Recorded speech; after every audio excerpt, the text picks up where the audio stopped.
Hello viewers, welcome to our lecture series on marketing management, and today I am going to tell you about the branding, its meaning and strategies. This is going to be part 1 of our lectures on branding, its meaning and what kind of strategies we are going to adopt in branding. That is something which we are going to discuss in today's lecture. And I will be telling you about what exactly we mean by the term branding, how it is defined, what are the conditions that support this entire strategy of branding and brand equity, how do we define brand equity, and when we talk about brand equity there is a name of Jean Noel Kefferer which comes in front of us, and what are the different types of brands which come in front of us, and what are the branding strategies where we talk about at times flanker brands. What is this strategy called flanker brand, and private label brand, license brand, co-brand, multi-branding strategy. So, all that which deals with the branding or its strategies, that is something which I am going to discuss with you in this segment of my lectures on marketing management, wherein we will be talking about branding. So, when we talk about the branding strategies as a strategy, we have to understand that how do we need branding. It is just like we having our own name and that becomes our brand. So, we are being identified with our name, just like we have our names which differentiates me with that of other faculty members or other students. In case of yours, that there is a differentiator, that your name is entirely different from that of your friend, the colleague who is sitting adjacent to you. So, likewise the brand, the product should also have their own distinct feature with which we can make a distinction between two products or two different items. So, it is a strategy basically to differentiate your product with that of your competitors.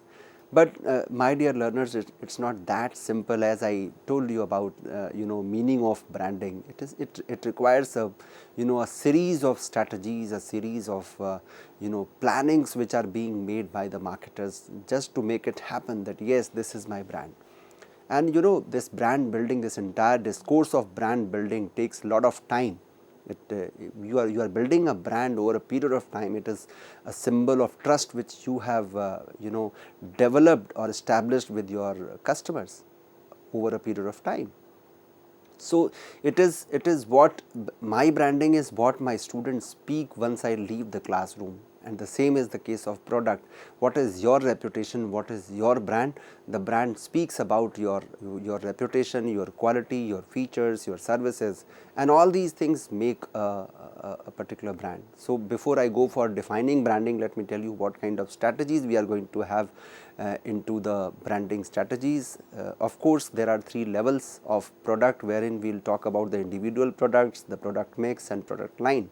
So, let us talk about product mix branding strategies. There also we will talk about the individual brand name strategy, which means if we take the entire product mix in totality, we have to make a brand for the entire product mix, and it comprises of various sub strategies. So, for instance, we have individual brand name strategy, wherein we will be making a strategy for individual products or individual items in a particular product line.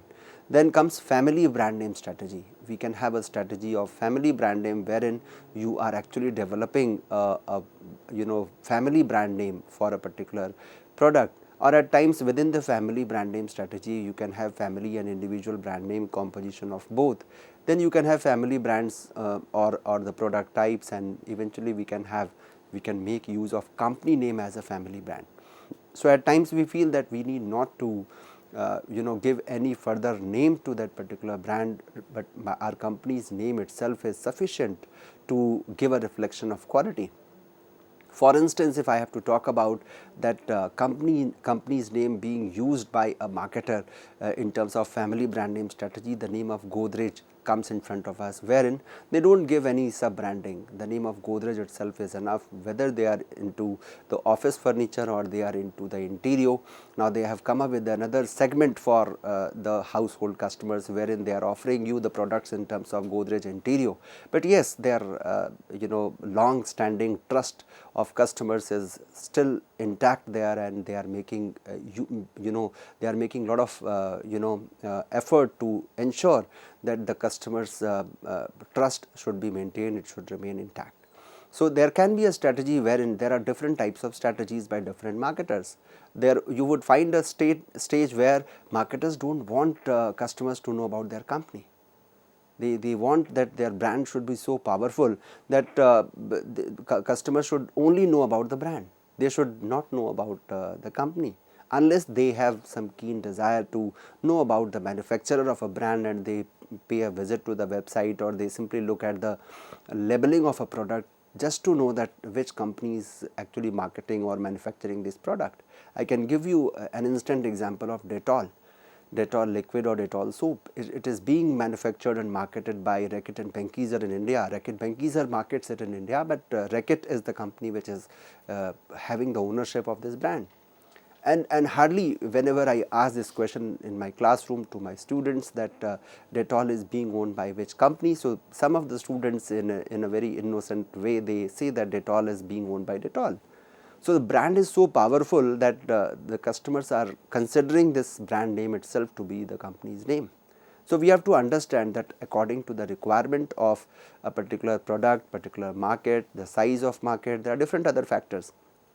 Marketers basically make a selection of either going with the company name only, either going with the family brand name strategy, or at times they go for having individual brand name strategies. There is also a specific state where marketers are making use of multi branding strategies. So in a single product line they have multiple products with different brand names. So that I will be telling you about the way company is going for line extension. So we have line extension, we have brand extension, we have multi branding. So what all strategies are there into this this very topic of branding, that is something which I will be presenting before you, just to have a better understanding of this entire discourse of a marketer, wherein marketer is trying to develop and build a strong brand which is going to be used for centuries. I would say nowadays marketers are not thinking about decades, they are thinking about centuries, and even after that, even beyond that. So let us first understand what exactly we mean by the term branding. How do we define this term branding? And whenever we have to give a definition, the name of American Marketing Association comes as a name, as an entity which has defined almost all the possible terms which is being used in the marketing. So here American Marketing Association defines brand as a name, term, sign, symbol or design, or a combination of all of them, which is intended to identify the goods or services of one seller or group of sellers and to differentiate them from those of their competitors. So my dear learners, when we have to explain this very definition given by American Marketing Association for branding, we can classify, we can segment this definition in three parts. First is, what is brand? What is brand? So a brand can be a name, it can be a term, it can be a sign, symbol or design, or we can make use of combination of all of them. So for instance, if Tata has to talk about its brand, its logo, they are making use of its name, and there is also a symbol to indicate to give a reflection that this is a symbol of Tata. The same is the case of say Reliance. They do have their own symbol. Even if you talk about Godrej, that company, that brand itself has its own brand, which is a combination of, which is actually a name only. They are simply writing their name in a specific pattern. So it can be a name, it can be a term, it can be a sign, it can be a symbol or design, or some companies they make a combination of all these. And remember, my dear learners, when they are designing their own identity in terms of a logo or in terms of a pattern to to show it to their customers, their intention is what? Their intention is, the objective is to identify the goods or services of one seller or group of sellers. So your objective is to help customers in identifying that yes, this symbol is a reflection of this particular brand or this particular company. If we talk about Hindustan Unilever Limited, HUL is having its own, although in India it is using HUL, and globally it is having Unilever, and the HUL is having its own logo here. and that logo is a combination of many items with which they are dealing. There is a whole story behind that making of a brand. If you talk about the logo of Baskin and Robbins, they are making which is a leading seller of ice cream, and what they are doing, they have designed their logo in such a way that it speaks about the different flavors of ice cream they are offering. And if you look at that, the way it is written, Baskin and Robbins, in between you find 3 and 1, which is 31 variants of 31 flavors of its ice cream, and it is a combination of pink and blue, which talks about the male and female both. So likewise, every brand, every logo has its own, every symbol has its own story. That I would discuss with you in detail whenever we get some time to discuss about the way the way these logos, these brand names are being designed. So even the logos have their own stories, the branding pattern has its own stories, but the entire whatever exercise we are making here, our objective is to differentiate our products with that of our competitors. So we have to make a differentiation that, see, we are different from that of our competitors, or you can say it is helping our customers in identifying amid the crowd that yes, this is the brand, this is the product which belongs to this company. This is my brand. This is the brand with which I had good experience, upon which we can have trust. So American Marketing Association has defined brand along with its objective. Why it is being done, that is also explained in this very definition. Once we have understood what is brand, brands are actually among a company's most valuable assets. If you talk about the brand, that nowadays even we talk about brand equity, I will tell you the way this is being shown in the annual report of a company. So these brands are among a company's most valuable assets. Why it is regarded as most valuable assets? Because it is actually the reflection of trust which you are having with your customers. It is having the fame, the extent of fame you are having in the market for a given period of time. A brand represents what the company is and what it stands for. What my company is and for what I am known for, that is something which is being exhibited by my brand. A brand implies trust, consistency, and a defined set of expectations. Remember, it is a reflection of trust, the extent of trust customers are having, the consistency which you have showcased over a period of time. But remember, my dear students, along with this, when you are having your fame, your brand name in the market, you have a lot of responsibility on your shoulders. And the responsibility is that you have a defined set of expectations. Expectations are always high in case of the top brands or the great brands.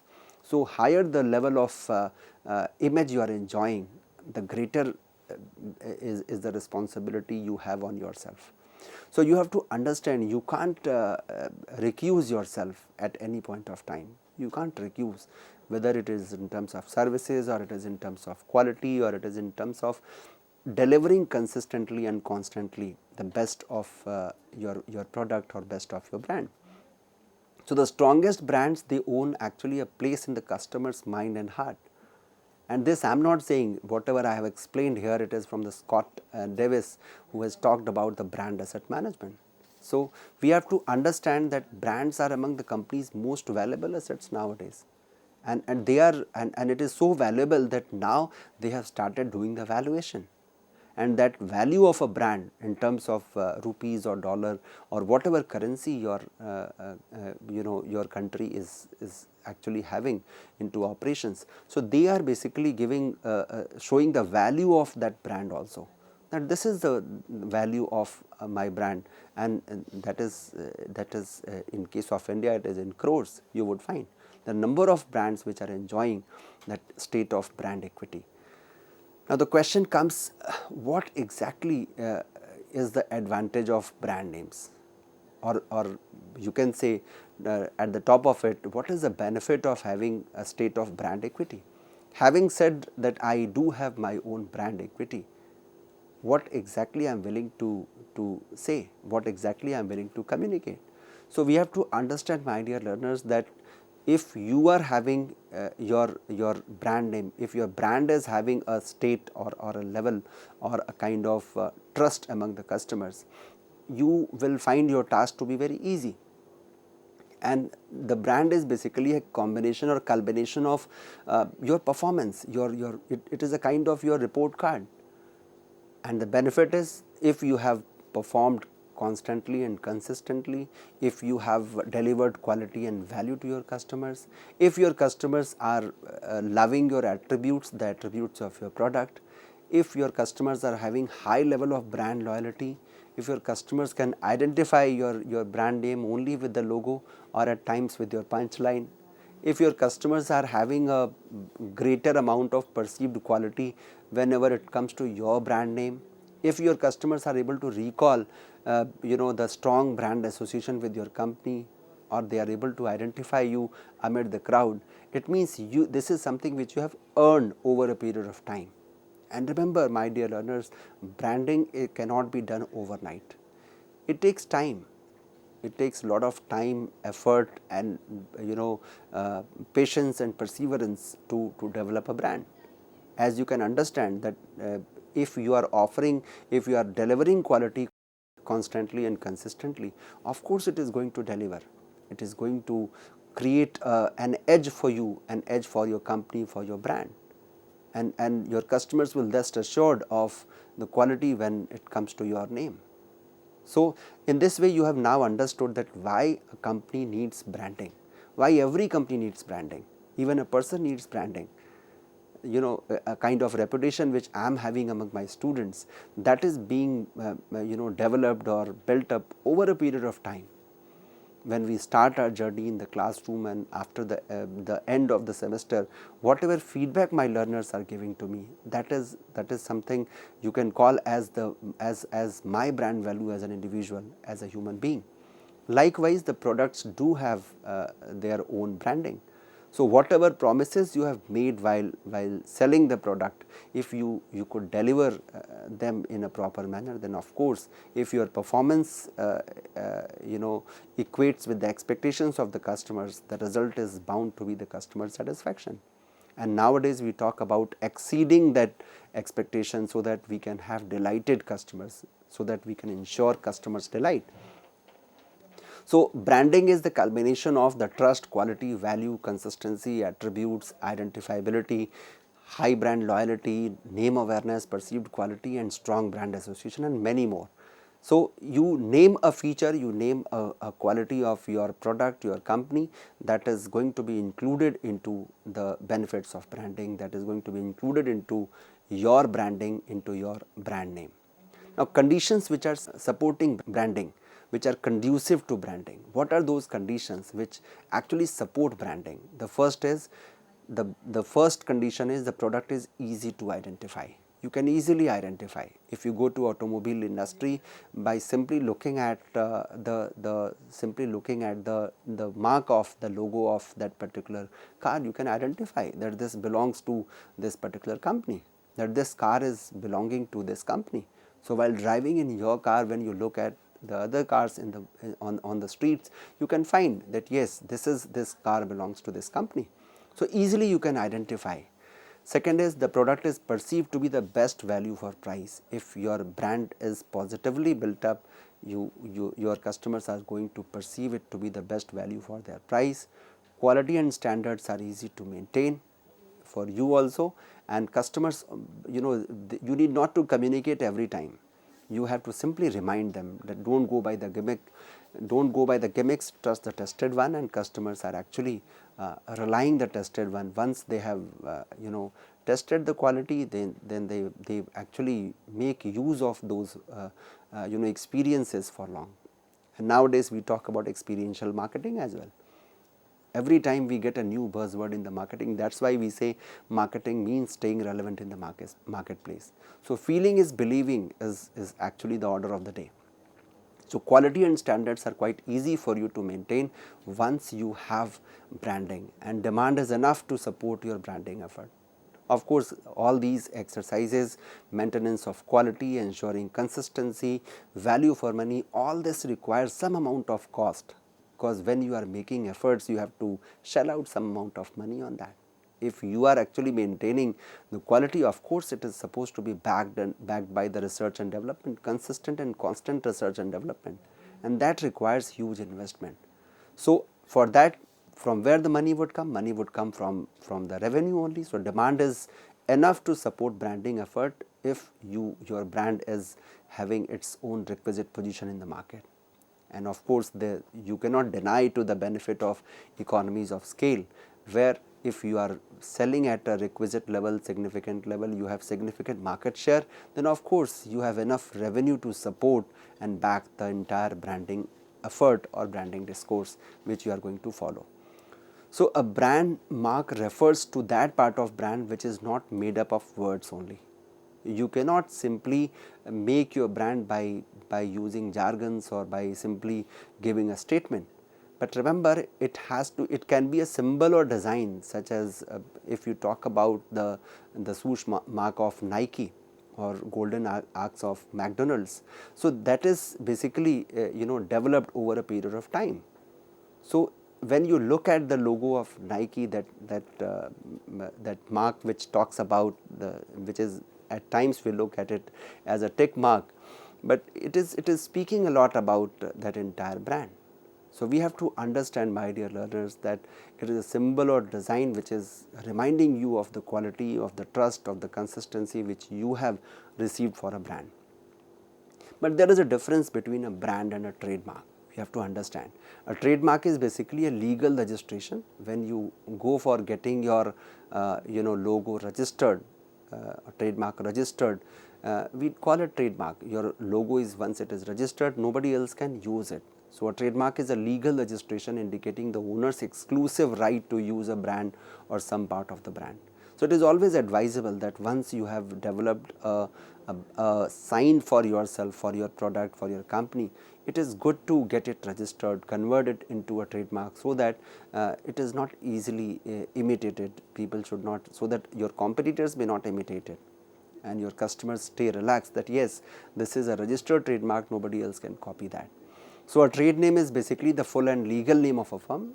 For instance, if we talk about the Indian automobile manufacturer, the leading one which is having the highest market share as on date, Maruti Udyog Limited, and not the specific name of a product. So they are making use of that name. So trade name is basically the full and legal name of your firm, and trademark is basically a symbol which you are using. So it is not the specific name of a product, it is basically the trade name is basically your company's name, the firm's name, the name in which your company is being registered or it is operational. So there should not be any confusion between the term brand, trademark and trade name. So trade name is entirely different from that of trademark. Once your brand is getting registered, we call it trademark. Once that logo is registered, we call it trademark. Now, when we talk about branding, we cannot simply ignore the name of the leading branding guru called Jean-Noel Kefferer. According to Jean-Noel Kefferer, a brand is complex symbol and capable of conveying up to 6 dimensions or meanings. So if we believe Jean-Noel Kefferer and you look at any brand, it is capable of conveying at least 6 dimensions or 6 meanings. Now what are those meanings, what are those reflections, that we need to discuss here, because now we have talked about how do we define branding, what is the purpose of doing branding, and how it is being converted into trademark, how we are going to legally get it in our name, how we can have the ownership of it, exclusive ownership of it, so that nobody else can imitate or copy. So the first dimension is physique. The physique means the physical presence of a particular brand, the personality, the overall qualities, the culture of your organization, the relationship with which you are having with your customers. Of course, I am indicating towards the CRM which you are having, customer relationship management, wherein how much value you are offering to your customers' queries, to your customers' questions, reflection and self-image. So we have to understand that these are a minimum of 6 dimensions which is actually being conveyed by a particular brand. So be it the physique of a company, of your product, the personality, culture, the relationship, reflection, self image, and it is a combination of all that what you think about a particular brand name, a particular company, or a particular product. So it is actually the way you are positioning a particular product, particular brand, particular company in the mind and heart of yours. So the kind of space it has occupied in the mind and heart of the customers or potential customers, that is what a brand is all about. Now when we talk about the physique, self image, reflection, relationship, culture and personality of a particular brand, we have to understand what is brand equity. So Kevin Keller has defined brand equity, and it says that and the author says that the added value which a brand gives to a product in the marketplace, that is called the brand equity. The addition which you are making to a particular product in the marketplace, that is your brand equity. That after looking at your product, what else the customer wants. Customer has physically examined your product, customer is aware of the features, the price and everything. But what about the assurance, what about the guarantee, the term guarantee I am using here. And here comes the role of brand equity, which is being added, which is a kind of added value. At times we visit to a shopkeeper and the shopkeeper says that, sir, this product belongs to, this is a new launch of this particular brand with which you had a great experience, and we do have that great experience with the brand. So rest assured, take this product, and it is something which is very much trustworthy, and you should trust it. So brand equity is basically the intangible value. It is just like goodwill of a company, reputation of a company, of a particular company or product, which is based on consumers' perception in the marketplace. So it is actually based on the way customers are perceiving you in the marketplace. What is your image? What is your reputation? Of course, it is an intangible value, but yes, even the intangibles are being valued. So you can make a valuation of the accountants are able to do the valuation of a particular brand equity, and it is very well being shown or published in the annual report of a company. So many different factors contribute to brand equity, which includes advertising, consumer reviews, publicity, and it is basically the culmination of what you can call as a brand with strong equity. It tends to be well known and thought of positively by many consumers. So it is the culmination of what all you have earned as a company, as a product, or as a service provider. So this is all about brand equity, and when we talk about the components of brand equity, it comprises of the status of the extent of awareness a particular brand name is having in the eyes of the customers.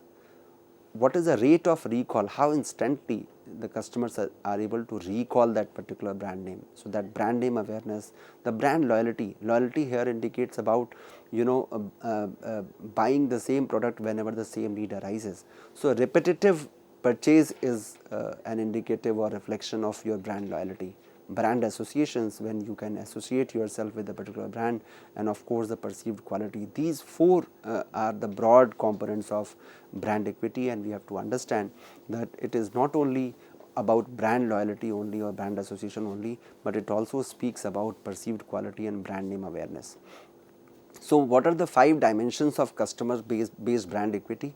The 5 dimensions are performance of a particular product or company, the social image which a company is enjoying, the value which it is able to deliver, the trustworthiness which it has earned over a period of time, and of course the identifiability, that you are able to identify that particular company or product in the crowd of several brands. The thousands of brands are available, and you are able to identify that particular product. These 5 components basically constitute the customer based brand equity. So now we have understood about what is brand equity. After this, we will talk about the different branding strategies, the way marketers are going to develop a branding strategy to enjoy the higher market share and also to occupy the the requisite space in the mind and heart of the customers. I hope you must have enjoyed this very segment of my lectures on branding strategies. Thank you so much.